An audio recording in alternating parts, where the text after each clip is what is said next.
Children, now in question number 5 onwards, we have to find out inverse of each of the matrices if exist.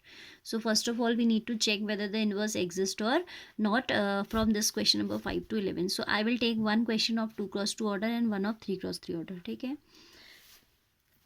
First of all, I am taking question number 5. Okay. Question number 5 is matrix A is suppose 2 minus 2 for 3, 2 minus 2 for 3. ठीक है. I told you for a 2 cross 2 adjoint आप direct निकालना भी आपको आना चाहिए. So right now we are doing it direct. What do? We interchange the elements of the leading diagonal. This becomes 3, 2 and इनका sign reverse हो जाता है. ठीक है. So this is what adjoint A. ठीक है. यही बताया था मैंने आपको, है ना, कि लीडिंग डायगोनल का आप क्या करें, एलिमेंट्स को बदल दें एंड जो रिमेनिंग एलिमेंट्स हैं उनका आप साइन चेंज कर दें. सो ये हो जाएगा 3 2 and this will become positive 2 -4. Now अच्छा, इन्वर्स है या नहीं, एग्जिस्ट करता है, we have to check whether it exists or not. For that purpose we need to find out determinant of A. Like in elementary transformation I told you that you have to what you have to do, you have to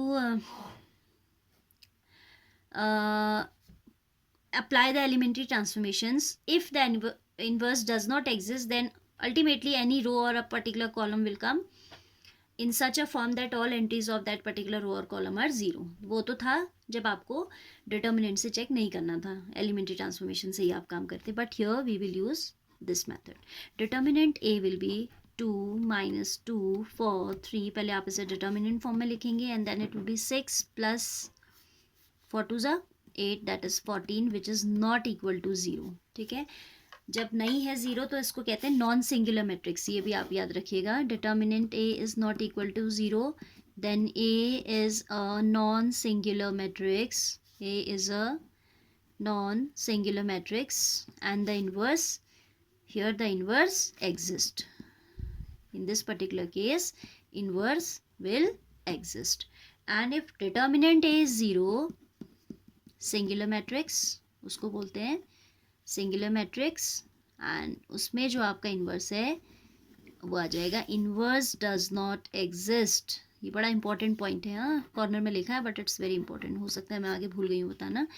inverse does not exist. ठीक.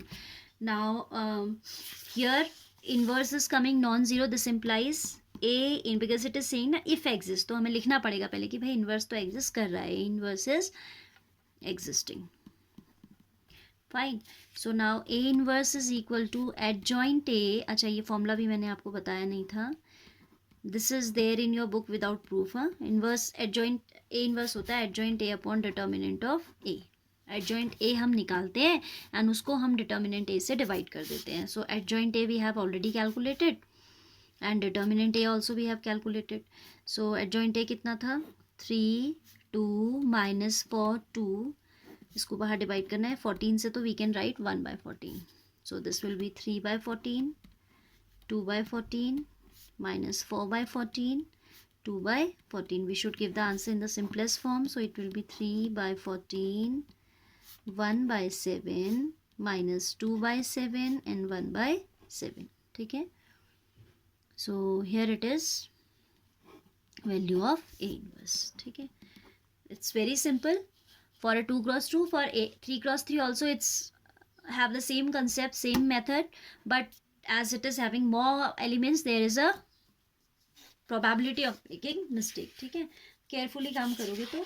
और वैसे कभी inverse आपसे exam में पूछे find the inverse of the following matrices, it's my personal experience that we should prefer this adjoint one method rather than using row transformation, unless and until it is giving restriction that कभी लिख के दे देता है लेकिन ना. So you should know both the methods, because at times it writes that find the inverse of the following by elementary transformation, और कभी लिख के दे देता है find adjoint A and then find the inverse, और कभी कुछ भी लिख के नहीं देता है. तो you should be using any method of your choice. ठीक है. If I am there to give the exam, definitely I'll choose this method because here the probability of making mistake is less comparative to elementary transformation. ठीक है, इसमें थोड़ा time भी मुझे लगता है कि आप करके देखिएगा. Same question you do by elementary transformation, then by do adjoint inverse also. तो आपको जो अपने लिए सुटेबल लगे you can choose that method. जब चॉइस है, if there is no choice, तो फिर तो आपको वही मेथड कहना पड़ेगा, यूज़ करना पड़ेगा which the examiner is asking you to use. ठीक है, तो आने दोनों मेथड चाहिए आपको. Now we will take a matrix of order third. Suppose I take 10th question. ठीक है, 10th question is, I will take only two of this 5 to 11. All are same because sin theta cos theta वाला भी जो है कोई इसमें दिक्कत नहीं है, क्योंकि when you will find out determinant A, that will either come 1 और -1, क्योंकि आइडेंटिटी बन रही है आपकी, है ना. बहुत सिंपल क्वेश्चन है, खुद कीजिएगा. If any of these 5 to 11 is getting problematic for you, you can drop a message.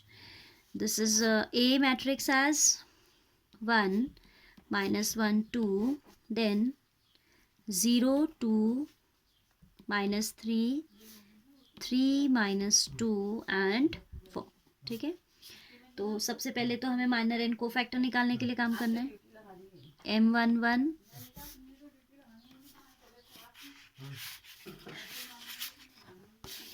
हटा देते हैं.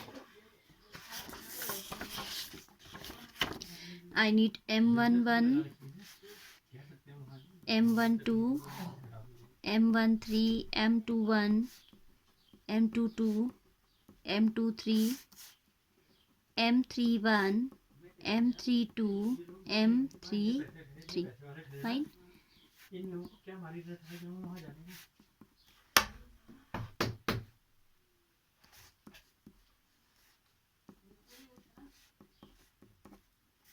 M11 means first row, first column, it will be 2 4s are 8, -6, 8 -6, that is 2.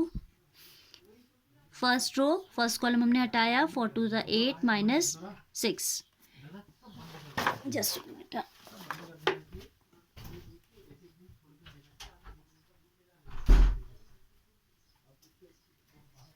And then we have M12, that means first row and second column. It would be first row, second column, 0 -, +9. 0 + 9, that is 9. M13, first row, third column, 0 -6, that is -6. M21, second row, first column, -4 + 4, that is 0. M22, second row, second column, M21, 2 1 जब हमने किया, -4 + 4 0 हो गया. ठीक है, M22 means this row, this column, 4 - 6, that is -2. M23, second row, third column, -2 + 3, that is +1. M31, third row, first column, 3 - 4, that is -1. M32, third row, second column, -3 -0, that is -3 itself. 3 1 था हमारा, 3 - 4 -1. 3 2, third row, second column था हमारा, -3 -0. Now M33 is 2 - 0. 2 - 0, that is 2. This work we have done. Now we'll find out cofactors here itself. A11, A12, A13, A21, A22, A23, A31, A32, A33. Sign लगा लीजिए. ठीक है, positive negative, positive negative, positive negative, positive negative, positive. ठीक है, ये नहीं कि आप हमेशा पॉजिटिव से ही स्टार्ट करोगे, क्योंकि यहाँ पे बस आपको पहला एलिमेंट चेक कर लेना है कि 1 1 इवन से शुरू हो रहा है, तो इवन ही आएगा. ठीक है, कब नहीं आएगा इवन? जैसे आपने सेकंड रो खोली पहले, अगर आपसे like in the previous exercise it was saying using cofactors of second row, तो ये क्या था, A21, तो पहली एंट्री आपकी नेगेटिव साइन के साथ आती है. Just be careful about this sum of I and J. ठीक है, A11 is equal to M11, that is 2. A12 is negative of this. A13 -6, 0, that is 0 only. M22 आ जाएगा आपका -2 ही आएगा यहाँ पर. A23 आ जाएगा -1. A31 आ जाएगा आपका -1, A32 will be minus of -3, that is +3, A33 will be 2. Now we'll obtain the matrix obtained by the cofactors. Cofactors ने जो मैट्रिक्स फॉर्म किया है वो हम लिखेंगे, ठीक है. उसको हम ले लेते हैं B. B matrix will be कितना,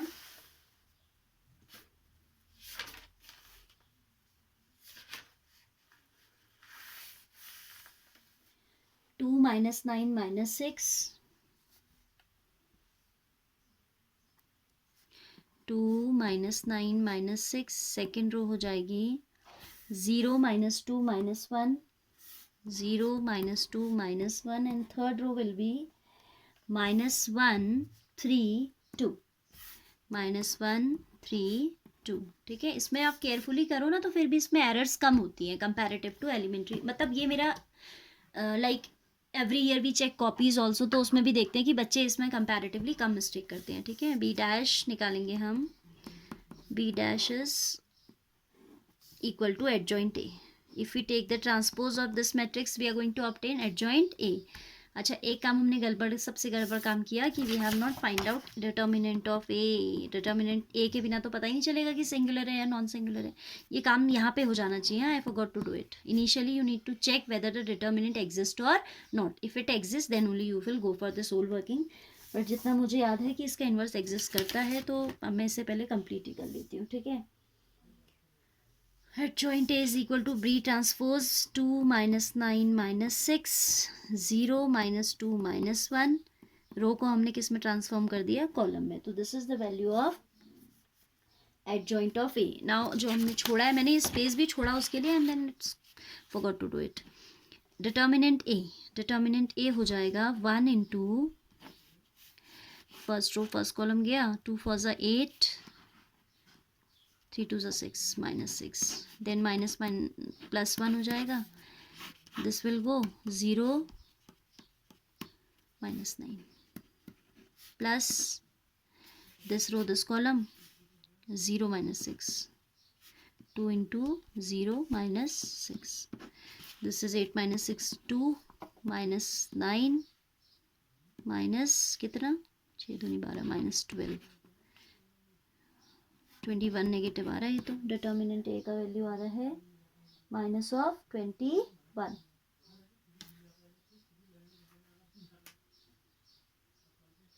बहुत पटासा भी लग रहा है, इसको एक बार चेक कर लेते हैं. Determinant A is equal to first row first column जा रहा है, तो 2 4 ज़ा 8 -6 हो गया. Then it is -1 into 0 +9. ठीक है, यहाँ पे +9 आएगा. +2 into 0 -6, so it would be 9 + 2 = 11. -1 आना चाहिए इसका वैल्यू, है ना. तो देखो जरा सा भी अगर गड़बड़ हो जाएगी तो आपका पूरा मेहनत पर बर्बाद चली जाएगी. This is -1. ठीक है. सो बी वेरी केयरफुल. कहीं पे थोड़ा सा डाउट हो तो चेक कर लेना चाहिए. Like I was having a doubt here. So 11 - 2 is 12 is -1. ठीक हो गया. नाउ एडजॉइंट ए हमारा आ गया. So A inverse will be adjoint A. अच्छा, यहाँ पे आप लिखोगे हाँ, is not equal to 0. This implies A inverse is having an existence. ठीक है, ये एग्जिस्ट करता है. तो ए इनवर्स हो जाएगा adjoint of A upon determinant of A. That is 1, sign change हो जाएंगे बस. 1 अपॉन -1 इंटू 2 0 -1 -9 -2 3 -6 -1 2. तो sign will get reverse. Positive बन जाएगा नेगेटिव, नेगेटिव बन जाएगा पॉजिटिव. 2 नेगेटिव हो जाएगा. 9 6 0 2 1 1 -3 -2. ठीक है. So this is the value of the inverse of the given matrix. ठीक है, this is A inverse. And you can try these questions using elementary transformation also for practice. ठीक है, do by both the methods in your rough copy. Now question number 11 थोड़ा सा start कर लेते हैं, and completing you will complete it by yourself. ठीक है. Question number 11 में क्या दिखाई दे रहा है हमें. There is a 3x3 matrix. Determinant A is equal to 1 0 0 0 0, cos alpha sin alpha into इसके तो कोफैक्टर माइनर भी बड़े आराम से निकल जाएंगे बिकॉज 4 एंट्रीज आर 0. ठीक है, तो डिटर्मिनेंट ए चेक करिए आप. सबसे पहले डिटर्मिनेंट ए आ जाएगा, आपको इसके अलॉन्ग एक्सपेंड करते हैं तो this is minus of cos square alpha minus ये हाइड होगा, ये हाइड होगा, ये आ जाएगा sine square alpha. Sine square alpha that is minus of 1, that is 1. Minus common ले लेंगे तो it becomes cos square alpha plus sin square alpha. So that is minus 1 which is not equal to 0. This implies A inverse exist. Now you will find out cofactors and minors. ठीक है, cofactor minor निकालिए, उनसे बनी हुई matrix निकालिए and then take transpose of that will be your adjoint A. After evaluating adjoint A you will find out A inverse. Fine.